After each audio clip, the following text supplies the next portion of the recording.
Students السلام علیکم۔ اس video سے پہلے بھی ہم تمام تفصیلات کا جواب دے چکے ہیں کہ اردو کے لیے کتنی نوٹ بکس چاہیے ہوں گی اور کون سی نوٹ بک پر کون سا کام کرنا ہے، لیکن ابھی شاید کچھ بچوں کے ساتھ یہ پرابلم ہے کہ ان کو مارکیٹ سے کتاب نہیں مل رہی، یعنی کہ نرگس۔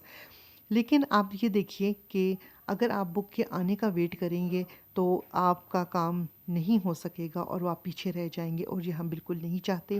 اسی لیے ہم ہر ویڈیو کے ساتھ ساتھ اپنے نوٹس کی پکچرز بھی آپ کو بھیجتے ہیں، اور اس کی ریزن یہی ہوتی ہے کہ اگر کسی بچے کے پاس بک نہیں ہے تو وہ ان نوٹس سے دیکھ کر اپنا کام مکمل کر سکے۔ تو آئیے ہم آج کے ہوم ورک کی طرف چلتے ہیں۔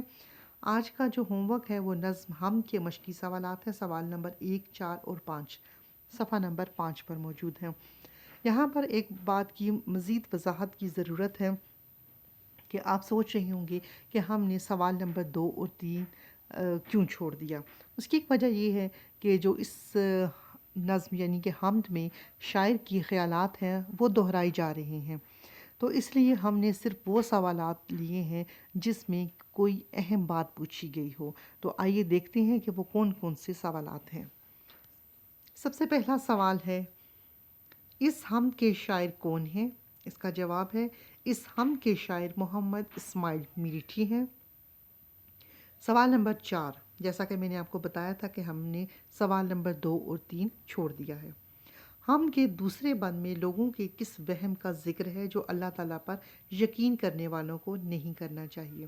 اس کا جواب یہ ہے کہ پرانے زمانے میں لوگوں کو یہ وہم تھا کہ جب کوئی ستارہ ٹوٹ کر گرتا ہے تو کوئی مصیبت آتی ہے، حالانکہ حقیقت میں ایسا کچھ نہیں ہوتا تھا۔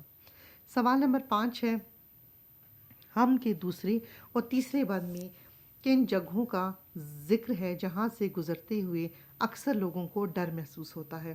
اس کا جواب ہے، ہم کے دوسرے اور تیسرے بند میں میدان، کھنڈر، سنسان جگہ، مرگھٹ، قبرستان، بیاباں اور سمندر کا ذکر ہے جہاں سے گزرتے ہوئے اکثر لوگوں کو ڈر محسوس ہوتا ہے۔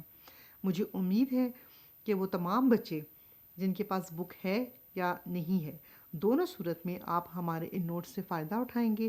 باقاعدگی سے اپنا کام اسی طرح نوٹ بکس پر کیجئے جہاں پر آپ نے الفاظ معنی کیے تھے، اس سے اگلے پیج پر آپ ہیڈنگ لکھیں گے، اس کے بعد آپ سوال لکھیں گے، اور جب آپ کا جواب ختم ہو تو اس کے نیچے آپ ایک لائن لگائیں گے تاکہ ہر سوال بالکل واضح ہو کر آپ کے سامنے آ جائے۔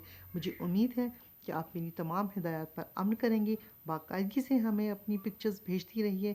بہت شکریہ۔ اللہ حافظ۔